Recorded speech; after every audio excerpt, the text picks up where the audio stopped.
ऐसे लगे राधा दुनिया ऐसे लगे राधा जैसे दुनिया ऐसे लगे राधा जैसे दुनिया कोई मुस्कुराई जीव लगता मेरे जैसे नहा मेरे जैसे कोई नहा मेरे जैसे कोई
ऐसा कदापि नहीं सकता दुर्योधन, ऐसा कदापि नहीं हो सकता।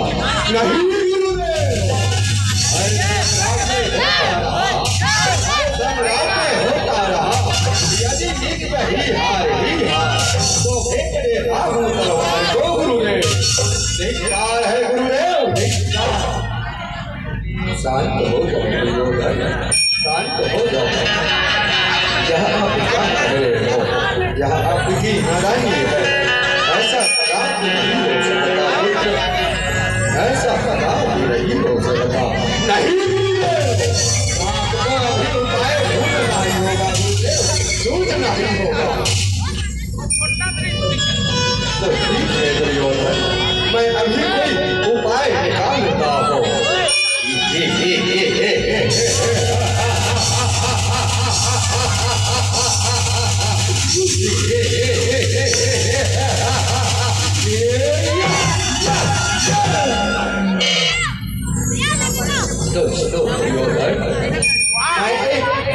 चक्रव्यूह का रचना कर रहा हूँ। उस चक्रव्यूह को अर्जुन के सिवाय कोई नहीं हो सकता। और अर्जुन इस समय सत्य युद्ध के लिए गया हुआ है।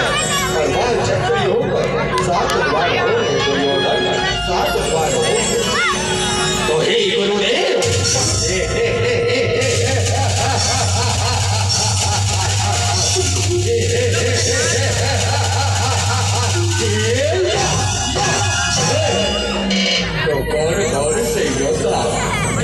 सगा पर युद्ध करेंगे गुरुदेव।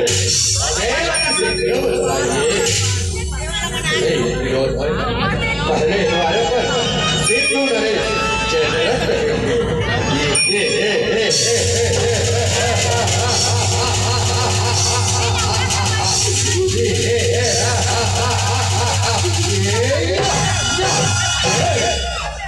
मैं सिद्धू नरेश जयद्रथ, मैं सिद्धू नरेश जयद्रथ। मुझे शंकर जी का वरदान है, अर्जुन के सिवाय मुझे कोई नहीं मार सकता।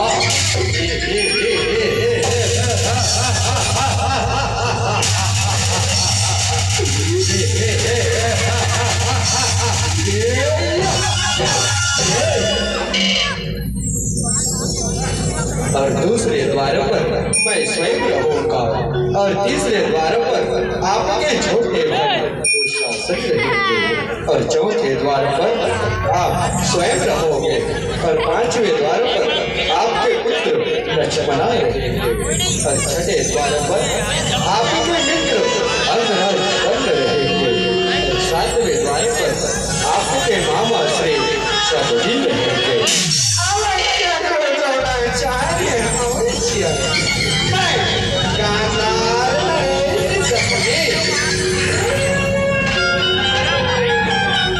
मैंने कपड़ा का पासा डाला था तो पांडव घर से बेघर हो गया था, और आज तो मैं 7वें द्वार पर नियुक्त हूँ।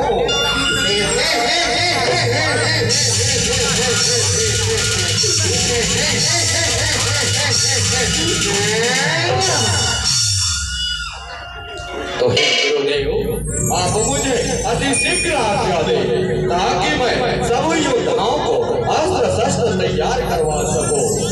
जाओ जाओ दुर्योधन, जाओ। प्रणाम।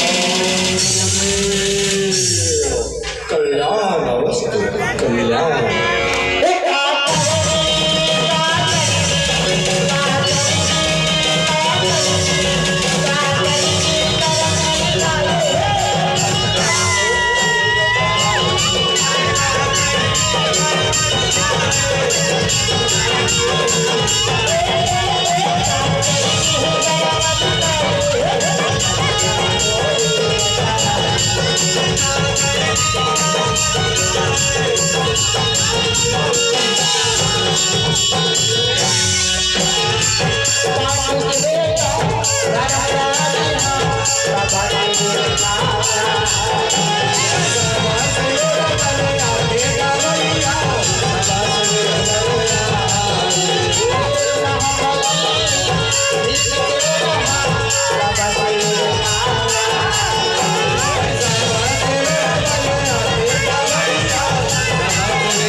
अवश्य कहिएगा पिताश्री, ताकि हम आपकी चिंता को हल कर सके। आप सुनो रविवंशियों, आपके पिता अर्जुन को शस्त्र युद्ध में जाने के बाद गुरु द्रोणाचार्य ने चक्रियों भेदन करने का चुनौती भरा आमंत्रण भेजा है पुत्र, और वह चक्रियों का भेदन आपके पिता अर्जुन के सिवाय कोई नहीं हो सकता। हे पिताश्री, अगर आप आज्ञा दे तो एक बात कहूँ पिताश्री। अवश्य कहिएगा पुत्र, अवश्य कहिए। तो आज मैं आपके चरणों की सौगंध खाकर कहता हूँ पिताश्री कि मेरे ही हाथों से चक्रियों का भेदन होगा। कायर कभी ना होगा, कायर कभी ना होगा।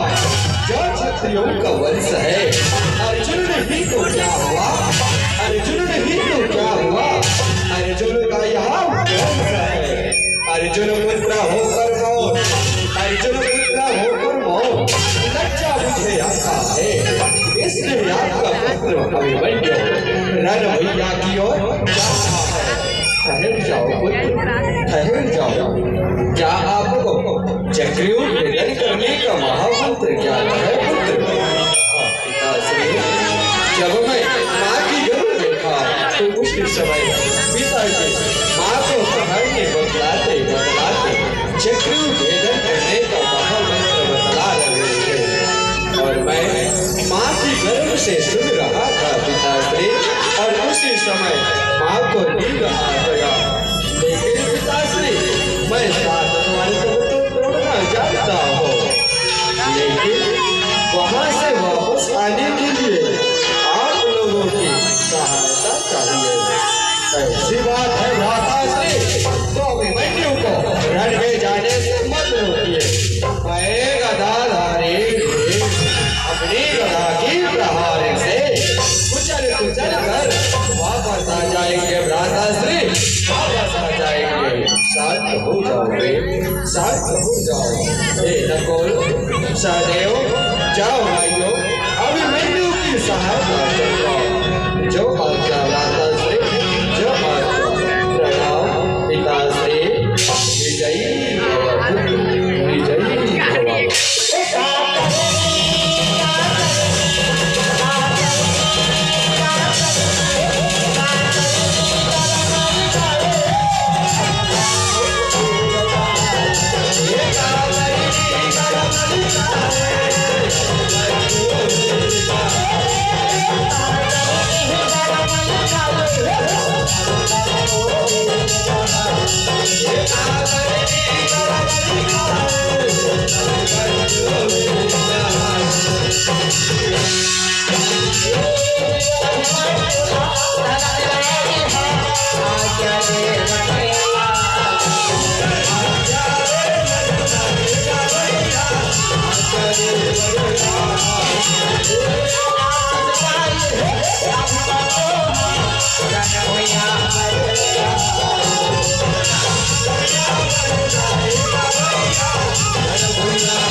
रुक जाओ माता कभी बंदो, आप आगे नहीं जा सकते।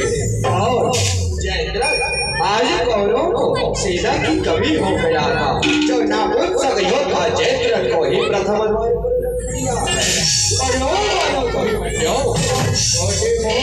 बड़ी बड़ी जुबान चलाता है, तुम्हारी जुबान खींच ली जाएगी। मैं आपको मारकर अपनी बुआ को विधवा नहीं करना चाहता जयद्रथ, अपनी बुआ को विधवा नहीं करना चाहता। ओ माता कभी बंदो, सर कटाना चाहता है तो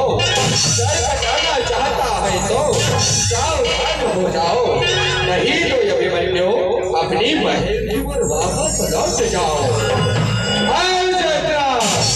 सर कटा सकते हैं लेकिन सर झुका सकते नहीं। हम जैसे योद्धा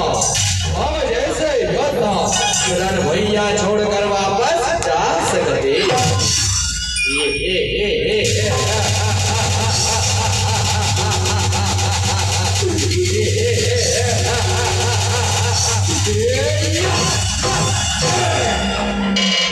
छोटी सी जुबान में इतनी लंबी जुबान तुझे शोभा नहीं देता बालक, तुझे शोभा नहीं देता।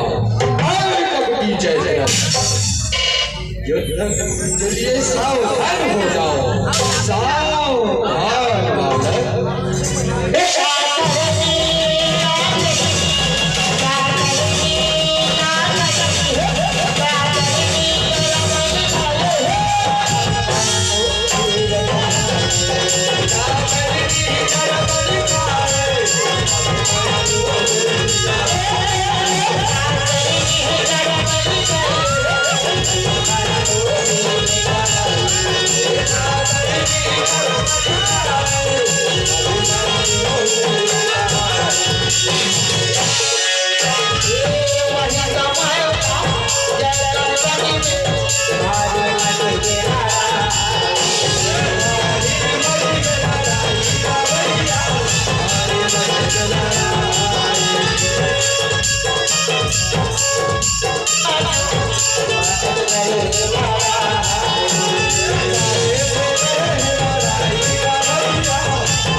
आप आगे नहीं जा सकते। कौन? भीम?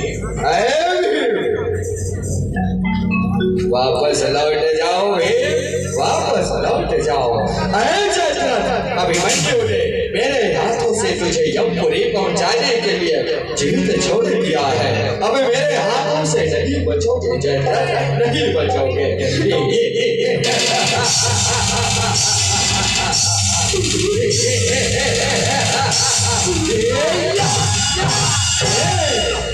तो मुझे क्या यमपुरी पहुंचाएगा भी? आज तुझे ही मैं यमपुरी पहुंचा देता हूँ और मुझे शंकर जी का वरदान है वे। अर्जुन के सिवाय मुझे कोई नहीं मार सकता वे, मुझे कोई नहीं मार सकता।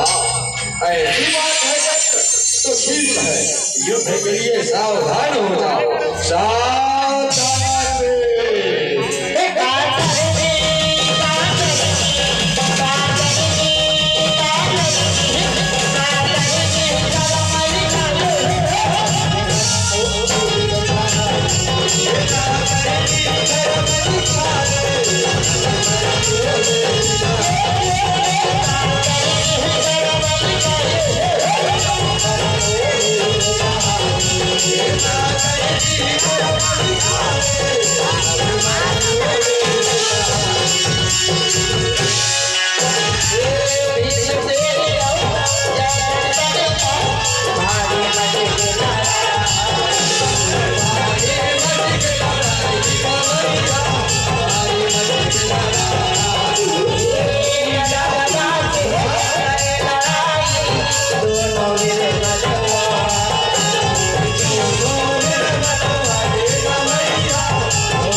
मेरी बात मान जाओ और अपनी महल में वापस लौट जाओ। यह बंगला भी युद्ध करने का नहीं है बालक, युद्ध करने का नहीं है। नहीं गुरुदेव, आज मैंने प्रतिज्ञा कर लिया है कि मेरे हाथों से चक्रव्यूह का भेदन होगा। गुरुदेव, चक्रव्यूह का भेदन होगा। ऐसी बात है बालक, तो सुनो, आज मैंने भी प्रतिज्ञा कर लिया कि इस चक्रव्यूह पर पांडव के एक वीर का मरण होगा। ऐसी बात है तो ठीक है गुरुदेव, युद्ध के लिए सावधान हो जाओ। सावधान।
तुम्हारे माता पिता, धन्य है तुम्हारे गुरु गोविंद।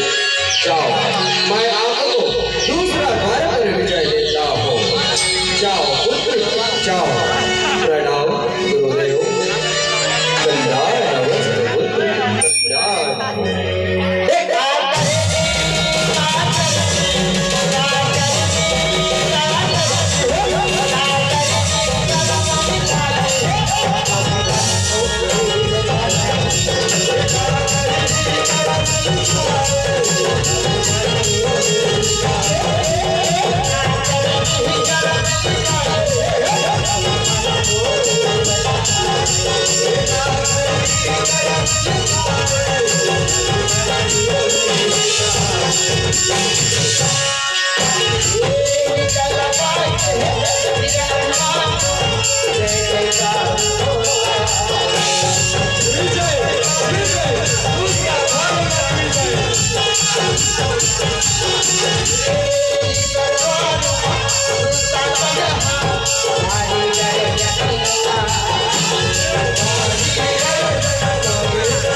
गदाधारी दुशासन।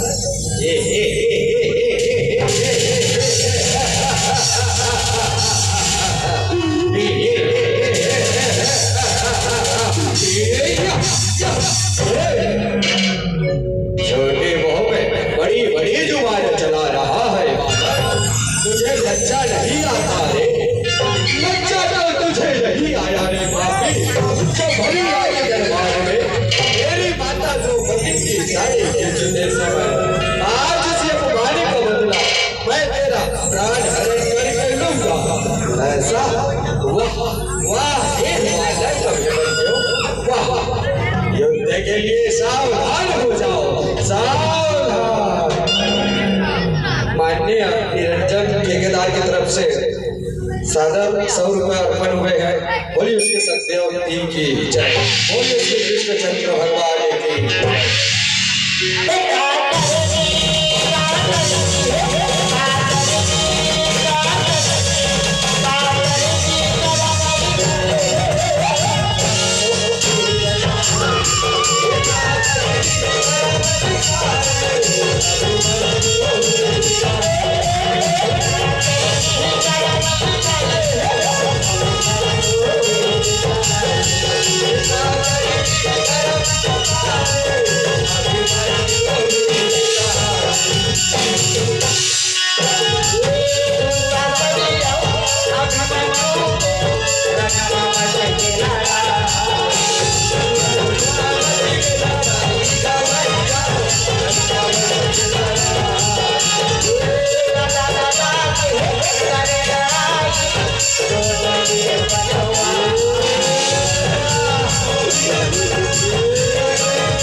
आप आगे नहीं जा सकते बालक। कौन कपटी दुर्योधन?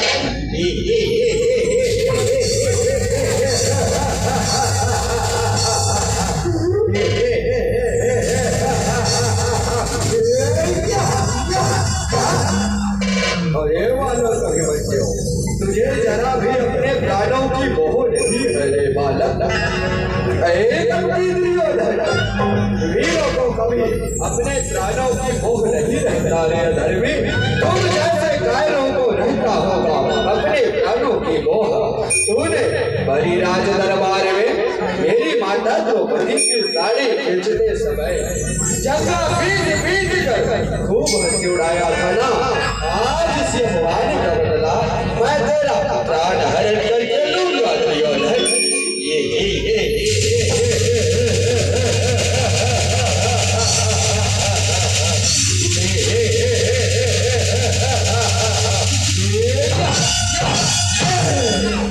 ऐसी बात है बालक, तो युद्ध के लिए सावधान हो जाओ। सावधान।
आप आगे नहीं जा सकते।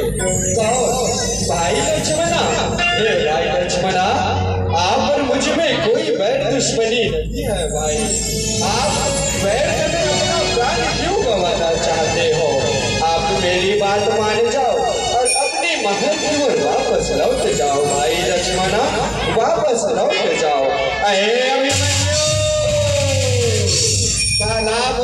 कर बहाने ना बनाओ और हमसे युद्ध करो। युद्ध ऐसी बात है लक्ष्मणा, तो ठीक है, युद्ध के लिए सावधान हो जाओ। सावधान। माननीय भूपेंद्र कुमार साहू शिक्षक की तरफ से सादर 200 रुपये अर्पण हुआ है। बोलिए श्री श्रद्धा भक्ति की जय, बोलिए श्री कृष्णचंद्र भगवान की जय।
आप आगे नहीं जा सकते।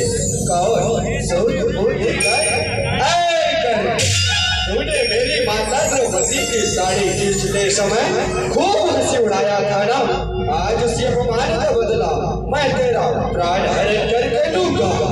अरे ओ वाला, तूने तो पांचवा द्वार पर विजय प्राप्त कर लिया। अब मेरे हाथों से तुझे कौन बचाएगा? वो मुझे क्या यमपुरी पहुंचाएगा? आज तुझे ही मैं यमपुरी पहुंचा देता हूँ। ऐसी बात है तो ठीक है वाला, युद्ध के लिए सावधान हो जाओ।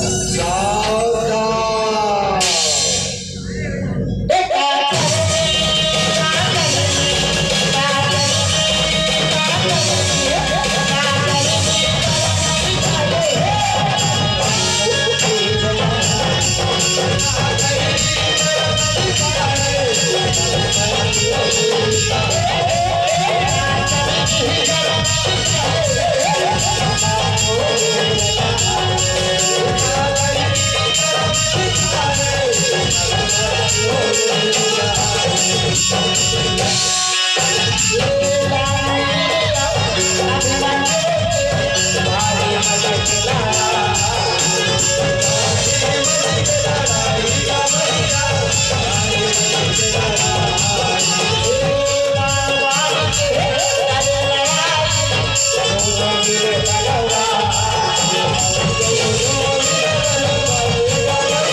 किया था ना, आज इसी कुमारी का बदला मैं तेरा प्राण हरण करके लूंगा सकुनी।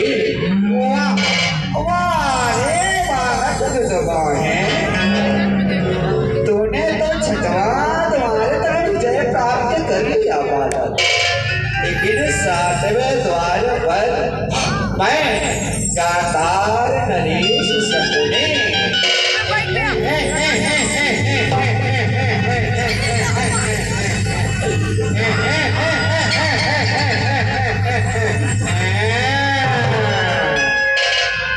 तेरा प्राण हरण करूंगा बालक, तेरा प्राण हरण करूंगा। सकुनी जवान क्या लड़ाता है, युद्ध के लिए सावधान हो जाओ। सावधान है बालक, सावधान।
नहीं अभिमन्यु नहीं, मैं तो आपकी वीरता का परीक्षा ले रहा था पुत्र।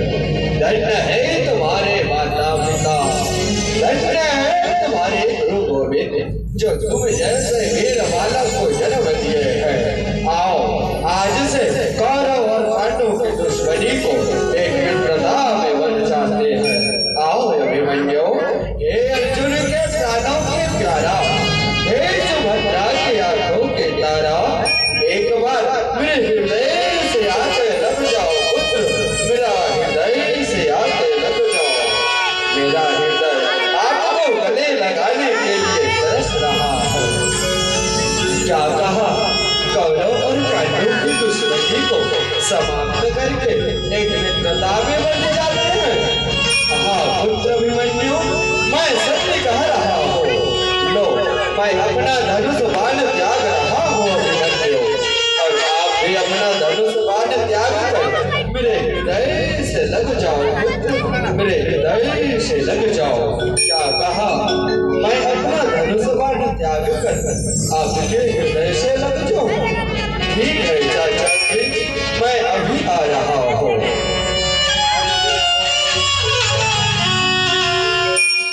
हे धनुष बाण, जा तू भी आराम कर। भैया की तलवार का तो भी आराम कर बहुत रस पी चुका है। आज मैं धन्य हुआ, धन्य हुए मेरे माता पिता जो वर्षों पुरानी वैर दुश्मनी को एक मित्रता में बदलने जा रहा हो। आज मैं धन्य हुआ चाचा श्री, आज मैं धन्य हुआ, धन्य हुए मेरे माता पिता, धन्य हुए मेरे गुरु गोविंद जो वर्षों पुरानी वैर दुश्मनी को एक मित्रता में बदलने जा रहा हो। आ रहा हो चाचा श्री, आ रहा हो। आज बेटा अभिमन्यु, हे अर्जुन के प्राणों के प्यारा, सुभद्रा की आंखों के तारा, आ जाओ पुत्र, मेरे हृदय से आके लग जाओ। आ जाओ, आ रहा हो चाचा श्री, आ रहा हो मैं, आ रहा हो। आपसे मैं गले मिलने के लिए आ रहा हो। आ जाओ पुत्र, आ जाओ, मेरे हृदय से आके लग जाओ।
चरासी जानवे हमारी झूठी बातों में आकर हमसे गले मिलने आ गए अभिमन्यु।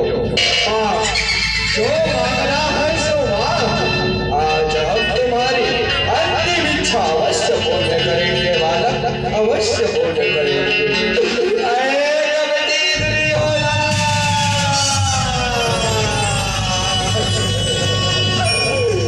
अगर अपने बाप को चुनौती देना चाहते हो ना, तो वह मेरी भैया की तलवार मेरे हाथों में दे दो और मुझसे एक एक करके युद्ध करो अधर्मियों, एक एक करके युद्ध करो।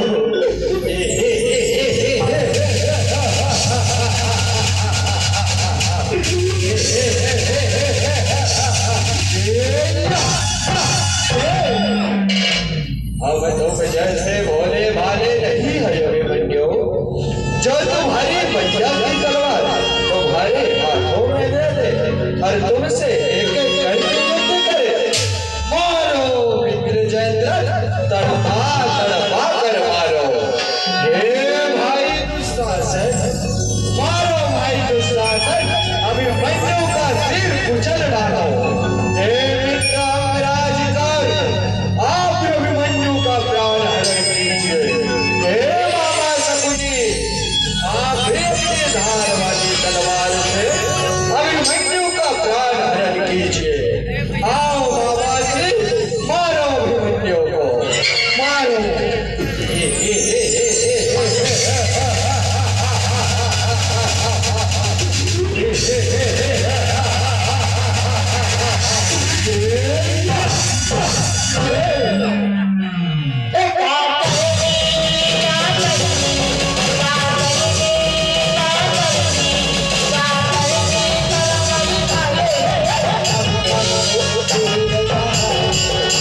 नहीं कर सकता।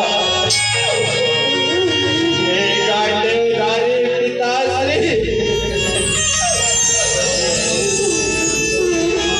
मेरे हर एक खून का बदला इन अनंती इन दुराचारियों से अवश्य लेना पिताश्री, अवश्य लेना।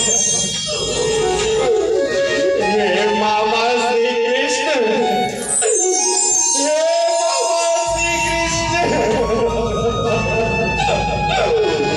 आप तो अंतर्यामी है ना मामा श्री, आप तो सब देख रहे होंगे ना मेरे ऊपर किस प्रकार का अन्याय हुआ है। एक वीर बालक को छह महारथी मिलकर के मारे। आप तो सब देख रहे होंगे मामा श्री। अब मैं इस संसार में ज्यादा देर नहीं रुक सकता बाबा श्री। अब मैं इस संसार छोड़कर जा रहा हूँ।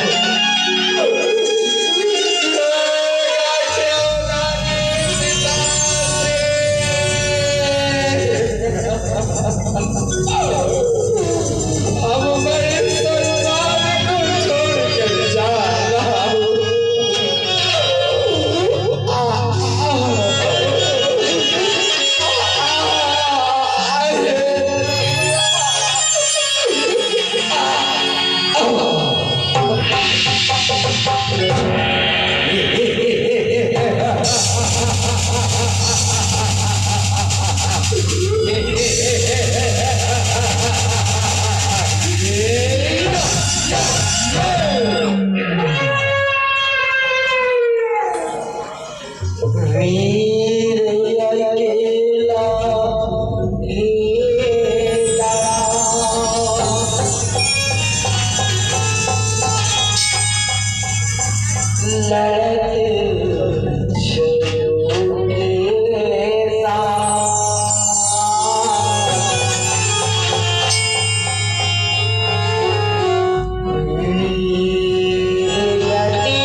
दूर हो गया हमारे रास्तों का कांटा।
Thank